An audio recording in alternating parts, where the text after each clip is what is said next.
Et bonjour YouTube, comment ça va? Donc moi c'est Fred, je suis enseignant de la conduite et de la sécurité routière, et là je vais vous faire une série en live. Donc là je suis en live directement sur Twitch, hein, vous pouvez venir nous voir pour les faire en même temps. Je fais ça en général le dimanche à 21h. Et on va commencer tout de suite avec la série 8, question 1. Donc c'est parti.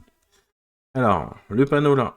Donc, les zones de rencontre sont autorisées à tous les véhicules. Oui, réponse A. Non, réponse B. Sont toujours limitées à 20 km/h. Oui, réponse C. Non, réponse D. Ça, c'est le panneau de zone de rencontre.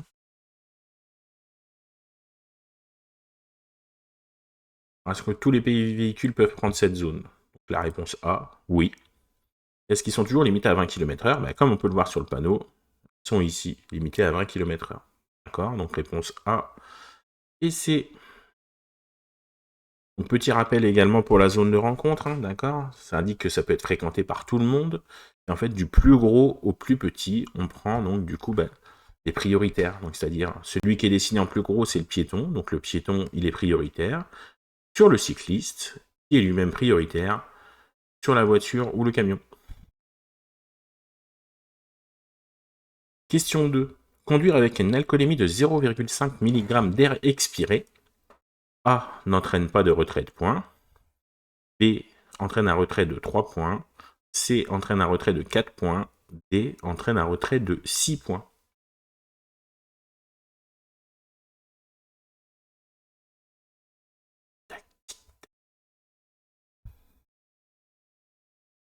Alors, petit rappel des calculs. Donc, 0,25 mg par litre d'air expiré équivaut à 0,5 g d'alcool dans le sang. Donc 0,5, on n'a pas le droit. Ça fait 6 points. 0,49 ça passe, 0,50 ça passe pas. L'air expiré, en fait, c'est on multiplie par 2 pour avoir le taux d'alcool dans le sang. Question 3. Chaque année sur les routes françaises, on compte environ A. 1000 tués, B. 3000 tués.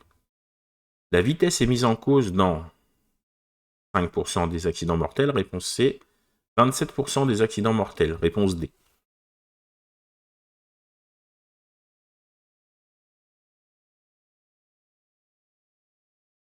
Alors, réponse B, il y a environ 3000 tués par an, ça fait une dizaine d'années que ça varie entre 3000 et 3500, et on n'arrive pas à passer en dessous.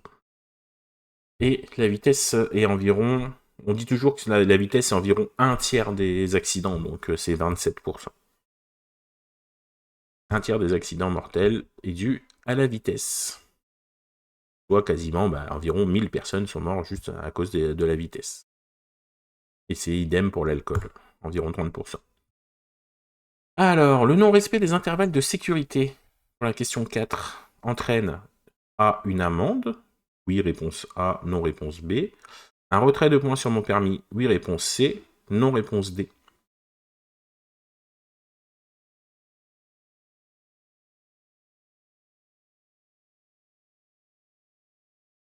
Alors, les intervalles de sécurité, en effet, on peut prendre une amende, et on a également un retrait de points qui doit être de 3 points maintenant, si je dis pas de bêtises. Pas certain, mais je pense, parce que du coup, les non-distances de sécurité, ça entraîne énormément d'accidents. C'est également une faute éliminatoire au permis, hein, ça va, rouler trop près.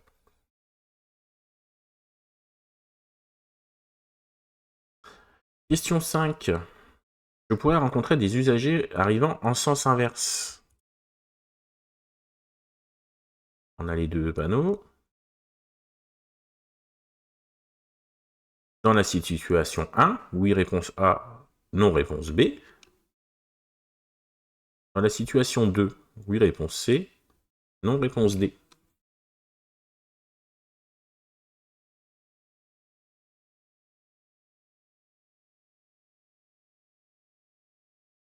Et les réponses sont oui et oui, peu importe du coup où est le panneau clignotant, on peut forcément rencontrer des gens en sens inverse.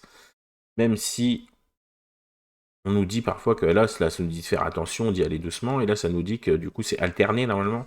Mais même en alterné, si le véhicule, s'il y a quelqu'un qui sort de chez lui ici ou qui sort dans une rue qui croise, bah, du coup, on peut quand même rencontrer quelqu'un. Donc, on fait attention. Hein.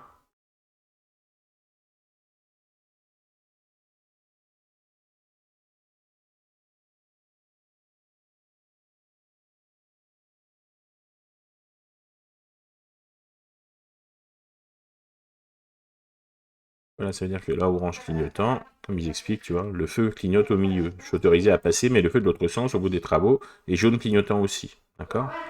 Quand il est jaune clignotant au milieu. Par contre, quand il est orange clignotant en bas, ça dit de passer, ils auront le rouge de l'autre côté, mais il peut quand même y avoir des gens qui passent au milieu, entre les deux.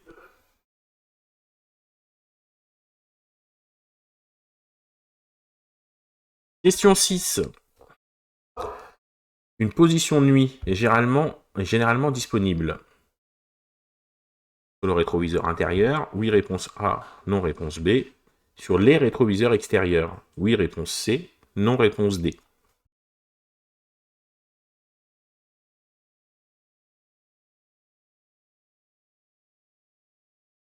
Je me bagarre avec la webcam qui est en train de décéder. Donc la réponse c'est rétroviseur intérieur, oui. Rétroviseur extérieur, non. D'accord. De position nuit, en fait, sur votre rétroviseur, en dessous, vous avez une petite languette. Et quand vous tirez sur la languette, touc, il passe en position nuit. Ce qui fait qu'avec un jeu de caméra, en fait, avec un jeu de miroir, ça fait que bah, du coup, bah, ça réfléchit la lumière dans le toit, et du coup, ça nous éblouit moins la nuit, tout simplement. Après, il y en a des rétroviseurs où c'est automatique qu'ils font, où c'est la pyrolyse. Alors, question 7. Ah, les fameuses questions sur le temps de réaction diminue ou pas. Donc ça, il y a énormément d'élèves qui se font avoir là-dessus parce qu'il faut bien lire les énoncés et pas se faire avoir, d'accord? Alors, question 7. Le temps de réaction diminue. Si j'ai bu de l'alcool, oui, réponse A, non, réponse B. Si j'ai consommé du cannabis, oui, réponse C, non, réponse D.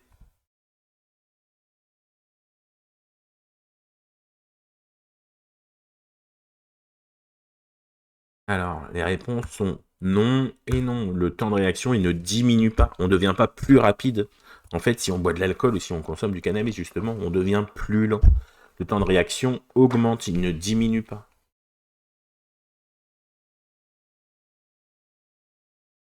Et voilà, bah, c'est exactement ce qu'ils disent. C'est bon. Souvent, au code de la route, bah, il y a des élèves qui se font avoir comme ça à cause de l'énoncé, donc il faut bien faire attention. D'ailleurs, moi, la semaine dernière, quand j'ai fait le code, d'ailleurs, je crois que j'ai fini avec genre 37 sur 40 parce que j'ai donné les bonnes réponses et j'ai pas fait attention, j'ai mal cliqué. Alors que, bon, j'avais les bonnes réponses. Alors, la conduite économique, question 8, permet uniquement de réduire uniquement les frais de carburant, de réduire uniquement les frais d'entretien, ou ça permet de réduire les frais de carburant et d'entretien. Incroyable. On va pas rester là pendant 2 heures. Hein. La conduite économique, ça permet de réduire les frais de carburant parce qu'on consomme moins et d'entretien parce qu'on tire moins sur le moteur, on utilise moins la boîte de vitesse, ou mieux. Donc, les deux. Réponse C. Question 9. Lorsque la circulation ralentit, les motos et scooters sont autorisés à dépasser entre les fils. Les fils de véhicules. Donc ça s'appelle de la circulation interfile pour les motards. Donc est-ce que c'est possible en Rhône-Alpes, en Île-de-France, sur les routes à double sens ou sur l'autoroute?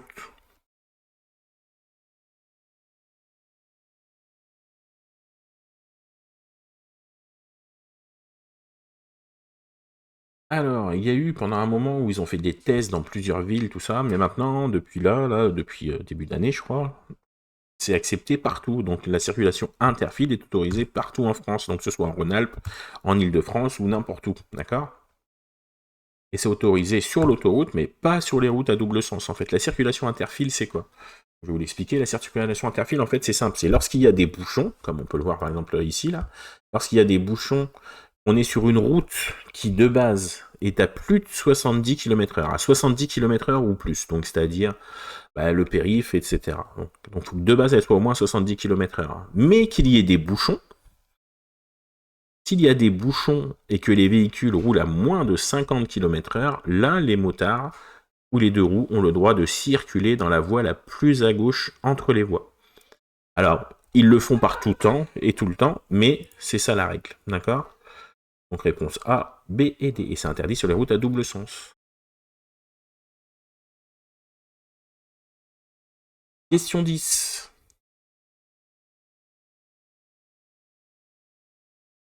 Alors, dans une voiture, l'ensemble des technologies mises en œuvre pour éviter un accident s'appelle A, la sécurité active, B, la sécurité passive, donc pour éviter un accident. L'airbag fait partie des sécurités. Active, réponse C, ou passive, réponse D.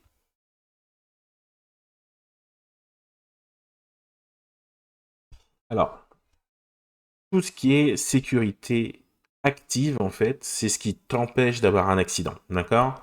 Ça s'appelle du coup l'aide au freinage d'urgence, etc., d'accord? L'ABS, tout ça, c'est des choses qui te font.